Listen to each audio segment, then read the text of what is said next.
चलो मेरे भाई इस क्वेश्चन को ध्यान से देखना मेरे भाई, लेटेस्ट क्वेश्चन है, रेशियो एंड प्रोपोर्शन का, बहुत ही बेहतरीन क्वेश्चन है, ध्यान से सुनना। पी क्यू और आर के इनकम का रेशियो दे रखा है, इनकम का रेशियो देखना मेरे भाई ध्यान से, इनकम का रेशियो दे रखा है, किसके किसके बीच में इनकम का रेशियो दे रखा है बताना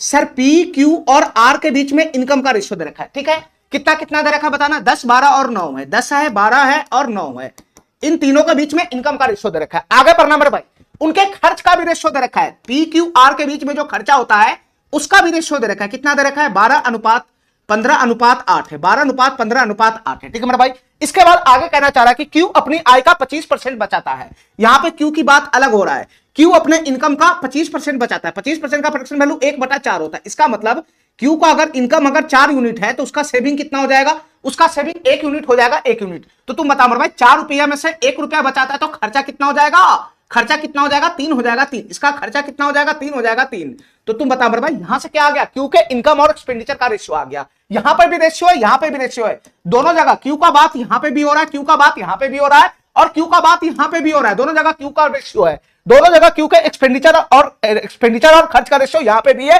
क्यू का वहां पे भी है, दोनों जगह रेशियो को बैलेंस करेगा तो आराम से हम तीनों के बीच में बचत का अनुपात निकाल लेंगे, ठीक है, तीनों के बीच में बचत का अनुपात निकालना, ठीक है मेरे भाई। तो रेशियो को कैसे बैलेंस करना है ध्यान से सुनना मेरे भाई, हमारी बात ध्यान से सुनना, हमारी बात ध्यान से सुनना, रेशियो को कैसे बैलेंस करना है। यहां पर बताओ मेरे भाई क्यू का इनकम 4 यूनिट है और यहां क्यू का इनकम 12 यूनिट है, यहां क्यू का खर्च 3 यूनिट है, यहां क्यू का खर्च 15 यूनिट है, तो कैसे बैलेंस होगा, ये कैसे बैलेंस होगा, पहले दोनों जगह क्यू का जो वैल्यू है वो दोनों जगह समान करो, दोनों जगह समान। तुम बताओ मेरे भाई इस रेशियो में किससे गुना करेंगे हम, दोनों जगह पहले क्यू को बराबर करो, बराबर, या 12-15 को बराबर करो, तो इस रेशियो में 15 से गुना कर देंगे और इस रेशियो में कितना से गुना कर देंगे, 12 से गुना कर देंगे, 12 से। तो दोनों जगह क्यू का वैल्यू 15 गुना 12 यहां भी आ गया, 15 गुना 12 यहां भी आ गया, बराबर हो गया, ठीक है। लेकिन हमको ऐसा थोड़ी ना रखना है, क्यू का जो इनकम है 4 यूनिट रखना है, 4 यूनिट, तो 4 से गुना यहां कर दो, और क्यू का जो खर्चा 3 यूनिट रखना है 3 यूनिट, तो 3 से यहां गुना कर दो, ठीक है मेरे भाई, ठीक है, इतना बात मेरा समझ में आ गया। अब तुम बताओ मेरे भाई यहां से कट जाएगा ये 4 से ये 12 कट जाएगा, 3 से ये 5 मरतबे चला जाएगा,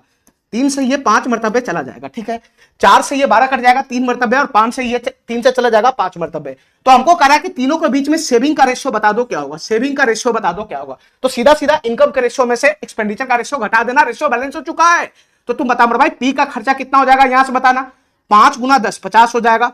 50 माइनस, और पी का जो खर्चा है, सॉरी पी का इनकम 50 हो जाएगा, खर्चा कितना हो जाएगा 12 36 हो जाएगा, 36, तो 50 में से 36 चला जाएगा तो 14 बनेगा, 14 अनुपात कौन सा है बताना, 14 अनुपात शुरुआत में कौन सा है, यही वाला ऑप्शन हो जाएगा, बी नंबर ऑप्शन करेक्ट हो जाएगा, ठीक है।